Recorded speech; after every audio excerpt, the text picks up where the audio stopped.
इस कार्यक्रम के पुण्यार्चक हैं स्वर्गीय श्रीमती मांगी देवी नथमल जी बाकलीवाल की स्मृति में घीसूलाल धनराज विमला देवी, पन्नालाल उषा देवी, हुकुमचंद गुणमाला, महेंद्र अलका, सुरेंद्र वैशाली, प्रवीण मोनिका, नरेंद्र विनीता, राजेंद्र सारिका, विनय प्रज्ञा, अमित सपना, अनुराग सोनल, रौनक मानसी, अनीश हर्षिता, वर्धमान अक्षांशी, रोहित विज्ञम अधिराज इशय आर्यन एवं समस्त बाकलीवाल परिवार, जैन को ग्रुप, गगराना वाले इचल करंजी मुंबई, अहमदाबाद, भीलवाड़ा, जयपुर।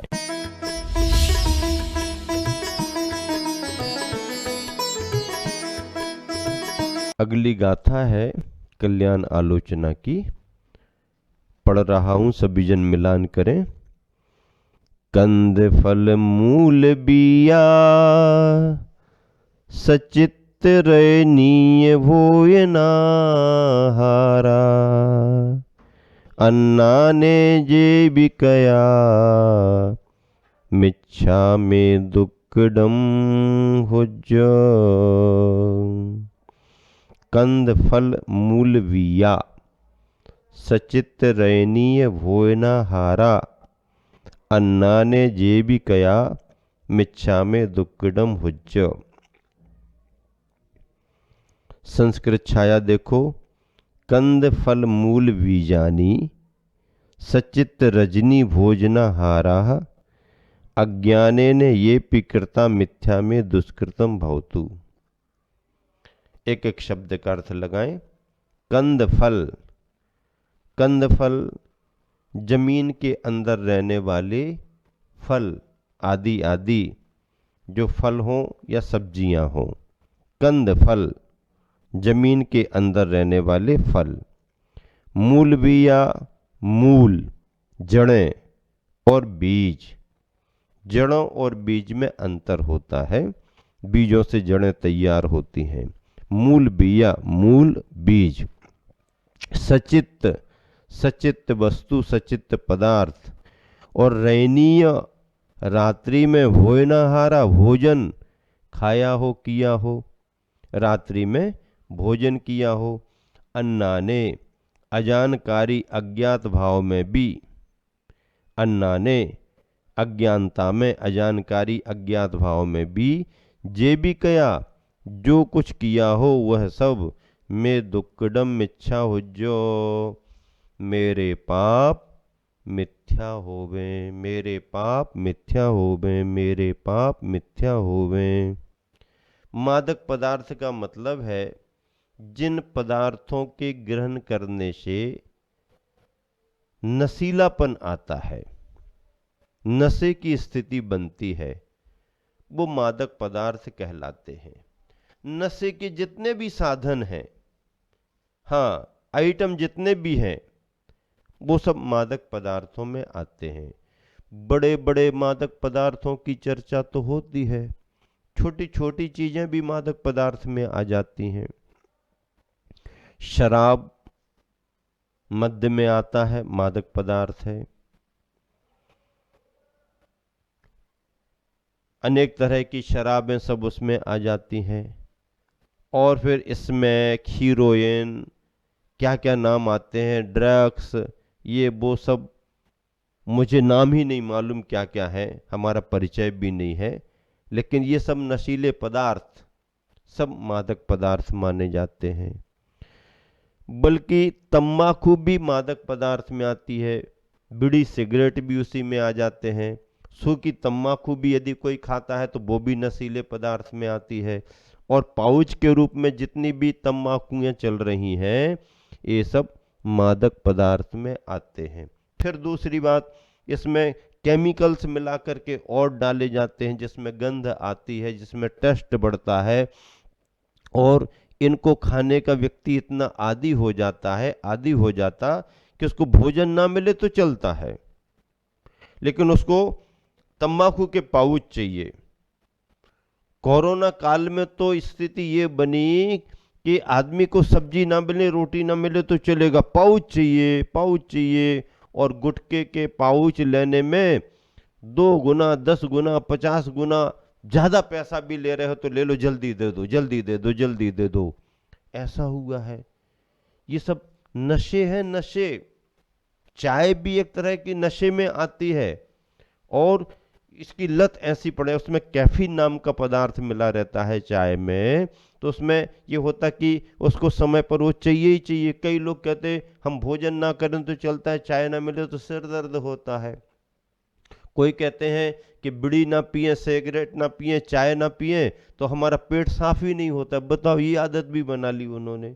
ये तो अपनी अपनी आदत है, आदत जैसी बनाओ वैसी होती है। लेकिन ये बात सच है, कई बार व्यक्ति उपवास कर लेता है, उपवास कर सकता है, पानी भी ना पिए, भोजन भी ना करे तो भी चल जाता उसका। लेकिन अगर व्यसन के रूप में तम्बाकू आदि का आदि हो गया तो उससे तम्बाकू छूटती नहीं है, सिगरेट बीड़ी छूटती नहीं है, बहुत परेशान रहता है।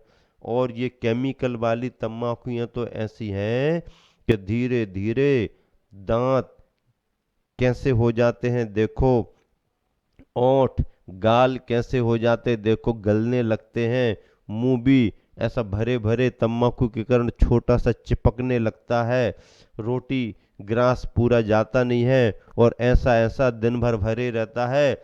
और केमिकल्स के रिएक्शन इतने होते हैं कि कैंसर जैसी बीमारियां भी हो जाती हैं। ये सभी तामसिक सामग्री में आ जाते हैं, नशे को बढ़ाने वाले हैं, मन को भ्रमित करते हैं, मन को बेचैन करते हैं। ऐसे तामसिक भोजन में मद्य है, मांस भी तामसिक भोजन में आता, तामसिक भक्षण है। हाँ, ये जीव हिंसा से प्राप्त होता है। तो मांस, मद्य, ये तामसिक सामग्रियां हैं, इनसे बचना। और इनसे बचने के साथ साथ कंद मूल आदि आदि। अब बताओ, प्याज, आलू, लहसुन, फिर अब महाराज ये नहीं मिलेंगे तो भोजन में क्या आएगा, ये तो रोज का खाने का है। खाने वाले खा रहे हैं, लेकिन फिर भी इनकी प्रकृतियां अलग अलग हैं। प्याज तामसिकता को बढ़ाती है। जमीकंद में जैन ग्रंथों के अनुसार बहुत सारा दोष माना जाता है। बीज है, सचित्र पदार्थ हैं जो अभी प्रासुक नहीं हुए हैं, जिन्हें छिन्न भिन्न नहीं किया गया है। ऐसे डायरेक्ट फलों को, सचित्र पने को खाना। रात्रि में भोजन खाया हो, अब रात्रि में भोजन किया हो, भैया बहुत सारे दोष हैं, ढेर सारे दोष हैं। अब आप तर्क वितर्क करो कि दिन और रात में तो अंतर ही खत्म हो गया। जब लाइटें वाइटें नहीं होती थी तो दिन रात का अंतर करते थे, दिन दिन में भोजन कर लो, रात में अंधेरे में मत करो। अब तो इतने इतने उजाले लाइटें हो गई कि दिन से भी अच्छा तो रात में दिखता है। अब क्या है खाने में दोस्त भैया, ये तुम उजाले की बात भले करो, लेकिन दिन में उजाले में वैसे कीड़े मकोड़े नहीं आते हैं जैसे रात की लाइटों में, रात के उजाले में कीड़े मकोड़े आते हैं। जहाँ पर रिसेप्शन होता है वहाँ जा कर के तो देखो, वहाँ जा कर के तो देखो, हेलोजनों से कीड़े मकोड़े ऐसे गिरते रहते हैं सामग्री पर कि अलग ही नहीं कर पाते, सब उसमें मिक्स होते रहते हैं। अगर वाकई में दूर खड़ा होकर के व्यक्ति देखे और विचार करे तो उसको ऐसा लगता है ये सब भोजन होना ही नहीं चाहिए। हाँ, जैन जैनेतर का महत्व नहीं है, जैन जैनेतर से मतलब नहीं है। जो व्यक्ति विचारक है वो अपने स्वस्थ रहने के लिए दिन में ही भोजन कर लेता है। दिन में भोजन करो, फ्री हो जाओ, कहाँ रात वात का चक्कर लगाओ, ये करो वो करो। और अगर कोई घर पर अपने करता भी है तो वो घर की बात है, लेकिन जब बाहर समारोहों में जाते हैं, रिसेप्शनों में एक साथ खड़े होकर के खाते हैं, कितने सारे दोष लगते हैं। लगता ही नहीं कि संभ्रांत नागरिक यहाँ भोजन में सम्मिलित हुए हैं। और रिसेप्शन के तरीके, तरह तरह के आइटम, तरह तरह की भोजन सामग्रियाँ, ये तंदूरी अंदूरी रोटी बनाते हैं, ऐसा बताते हैं ऐसे बड़े बड़े लोग, करोड़पति लोग आधी आधी रोटी, एक एक रोटी को ऐसे हाथ फैलाए, भैया हमें दे दो, ए भैया हमें दे दो, हैं भिखारियों जैसे, ए भैया हमें दे दो, ए भैया हमें दे दो, क्यों तुम्हारे घर पर है नहीं क्या? अरे ये सब ऐसा दृश्य दिखाई देता लोगों को, कहते हैं कि ऐसे बड़े बड़े घराने के लोग एक एक रोटी को लड़ रहे, झगड़ रहे, हमें दे दो, हमें जल्दी दे दो, ये कर दो। एक रोटी दो रोटी निकल पा रही और 10-10 20-20 झुंड बनाए खड़े हुए हैं। ये स्थितियां आजकल रिसेप्शन की हैं। क्या क्या सामग्रियां आ रही हैं, नॉन वेज मिश्रित भोजन बहुत चलने लगा है, और देसी विदेशी आइटमों के चक्कर में सारी खाद्य सामग्रियां सब गड़बड़ हो गई हैं। Maggi, pizza, burger, fast food जो भी कंपनियां बना रही हैं, उनके खाने से शरीर में मोटापा आता जा रहा है, उससे बीमारियां बढ़ती जा रही हैं। ये सब प्रवृत्तियां जो हैं, यह हमारे संस्कारों को छिन्न भिन्न करने वाली हैं। तो रात्रि में भोजन किया हो, अजानकारी भाव में, अज्ञात भाव में जो कुछ किया हो, वह सब पाप मेरे मिथ्या होवे। देखो भैया, इसमें क्या शिक्षा दी जा रही है? तामसिक भोजन ना किया जाए। राजसिक भोजन राजघरानों का होता है, श्रीमंतों का होता है। सात्विक भोजन सदाचारी सदगृहस्थों का होता है। ऐसे सात्विक भोजन को करने की प्रेरणा तो दी जाती है, तामसिक भोजन से बचा जाता है। जमीकंद आदि के त्याग की प्रेरणा दी जाती है। जमीकंद का मतलब है जमीन के अंदर उगने वाले जो भी हैं फल आदि आदि, वो सभी जमीकंद माने जाते हैं, उनको छोड़ने की प्रेरणा दी जाती है। अब ऊपर ऊपर जो फल सब्जियां होते हैं, उनमें भी संशोधन करके शुद्ध आदि आदि बना करके ही ग्रहण करने की बात की जाती है। हाँ, सचित्त पदार्थ के त्याग करने की प्रेरणा दी जाती है। रात्रि में भोजन नहीं करना चाहिए, ये प्रेरणा दी जाती है। देखिए नीचे क्या लिखा हुआ, रात्रि भोजन संबंधी दोष। रात्रि में भोजन करने से हिंसा के दोष से नहीं बचा जा सकता। रात्रि में भोजन करने से हिंसा के दोष से नहीं बचा जा सकता। भले ही दीपक, बल्ब आदि का कृत्रिम प्रकाश कर आप अपने भोजन को देखते हो, किंतु उसमें पड़ने वाले जीवों को आप नहीं बचा सकते। कीट पतंगे आदि कुछ जीव तो विद्युत प्रकाश में ही आते हैं। अतः रात्रि में भोजन करने से त्रस हिंसा का दोष लगता है। दिन में सूर्य प्रकाश में अल्ट्रावायलेट और इंफ्रारेड नामक गर्म किरणें पाई जाती हैं, जिनके प्रभाव से सूक्ष्म जीव दिन में जहाँ कहीं छिप जाते हैं तथा नए जीवों की उत्पत्ति नहीं हो पाती है, किंतु रात होते ही ऐसे जीवों की प्रचुरता से वृद्धि होती है। अब ऐसी स्थिति में यदि रात में भोजन बनाया जाए या किया जाए तो तृष्णा संबंधी दोष से बचा नहीं जा सकता। यही कारण है कि अहिंसा धर्म के प्रतिपालनार्थ रात्रि भोजन का त्याग कराया जाता है। अहिंसा धर्म के प्रतिपालनार्थ रात्रि भोजन का त्याग कराया जाता है। और जैनेतर ग्रंथों में तो ये भी लिखा है कि अगर 1 वर्ष का किसी ने रात्रि भोजन का त्याग कर दिया है तो 6 माह के उपवास का फल उसको मिलता है। 1 वर्ष के रात्रि भोजन के त्याग करने वाले को 6 महीने के उपवास का फल मिलता है। इतना महत्व जैनेतर ग्रंथों में लिखा गया। रात्रि भोजन का त्याग स्वास्थ्य की दृष्टि से भी जरूरी है। डॉक्टरों का कहना है कि कम से कम सोने के 3 घंटे पूर्व तक भोजन कर लेना चाहिए। जो लोग रात्रि में भोजन करके तुरंत सो जाते हैं, उससे उनका पाचन तंत्र बिगड़ जाता है और अनेक प्रकार के रोग आ जाते हैं। सूर्य का प्रकाश प्रकाश ही नहीं है, अपितु उसमें जीवनदायिनी शक्ति भी है। सूर्य का प्रकाश केवल प्रकाश ही नहीं, उजाला ही नहीं है, उसमें जीवनदायिनी शक्ति भी है।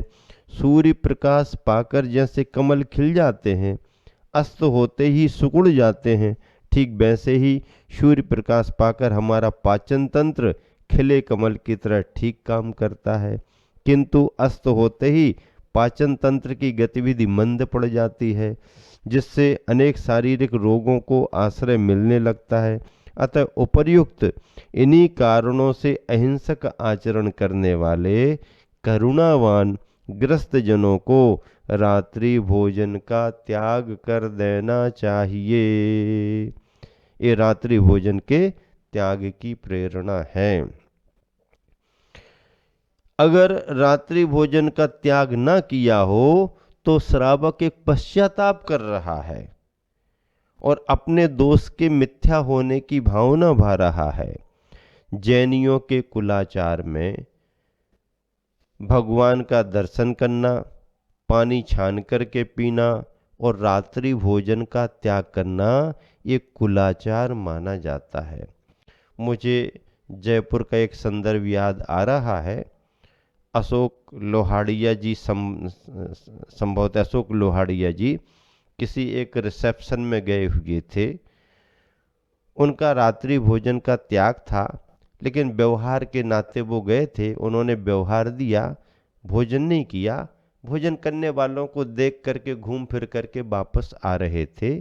उसी समय उनके परिचित एक सरदार जी मिले। उन्होंने कहा, अरे शाम आप भोजन कीजिए ना। तो अशोक जी ने कहा कि नहीं, मैं रात में भोजन नहीं करता। वो समझ गए ये जैन साहब हैं। उन्होंने कहा, यार जैन साहब आप कहाँ की बातें करते हो, पुराने समय में लाइटें वाइटें नहीं होती थी, उस समय लोग रात्रि भोजन छोड़ देते थे। अब तो देखो बड़े बड़े हैलोजन लग गए हैं, लाइटें बहुत लगी हैं, अब रात का तो भेद है ही नहीं, भोजन करना चाहिए ना, दिन रात का अंतर ही खत्म हो गया। तो अशोक जी ने कहा, सरदार जी 16वीं शताब्दी में बाल बनवाने के लिए सैलून वगैरह नहीं थी, इसलिए लोग ये सभी बाल बड़ा करके रखते थे। अब तो बड़े बड़े सैलून खुल गए हैं, आप अपने बालों को क्यों नहीं बनवाते हो। सरदार जी कहने लगे, अरे भाई आप तो तर्क करते हो। तो उन्होंने कहा कि ये तो हमारी परंपरा है। तो सरदार जी ने जब कहा कि ये हमारी परंपरा है, तो अशोक जी ने कहा कि तुम्हारी बाल रखने की परंपरा है तो हमारे रात्रि भोजन त्याग करने की भी परंपरा है।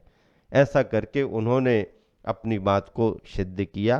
रात्रि भोजन के त्याग की प्रेरणा जैनेतर ग्रंथों में भी दी जाती है। गुरुवर आचार्य जी के पास जब रामदेव बाबा जी आए थे जबलपुर में, तो आचार्य जी ने योग की चर्चाएं करते करते उनको संकेत किया कि देखो आप रात में भोजन करते हो या नहीं करते। तो उन्होंने कहा, मैं करता हूं, क्योंकि मैं व्यायाम बहुत करता हूं, प्राणायाम करता हूं, आवश्यकता पड़ती है। तो आचार्य जी ने कहा, जो योगी बनना चाहता है उसे तो रात्रि का भोजन छोड़ना पड़ता है। बोले, हाँ गुरुदेव बात सही करे। तब उन्होंने गुरुवर आचार्य श्री के पास तिलवारा मढ़िया जी जबलपुर में अनाज का भोजन त्याग किया था। रात्रि में रामदेव बाबा ने अनाज का भोजन त्याग किया था और आचार्य ने उनको पढ़ने के लिए जैन ग्रंथ ज्ञानार्णव ग्रंथ दिया था। मुझे अच्छे तरीके से याद है, मैंने ये सुना था, पढ़ा था। इस तरह से अनेक लोग, महात्मा गांधी रात्रि में भोजन नहीं करते थे, उनके आश्रम में रात्रि भोजन वर्जित था, आदि आदि। बहुत बड़े बड़े विचारक भी दिन में ही अपनी दिनचर्या बना करके खान पान करते हैं, शुद्धता का भोजन करते हैं, सात्विक भोजन करते हैं, तामसिक सामग्रियों से बचते हैं और सात्विक भोजन करके सात्विक विचारधारा से, सद्भावना से भर करके और विश्व के कल्याण में निमित्त बनते हैं। आज का आपके लिए यह संदेश पर्याप्त है। महावीर भगवान की जय।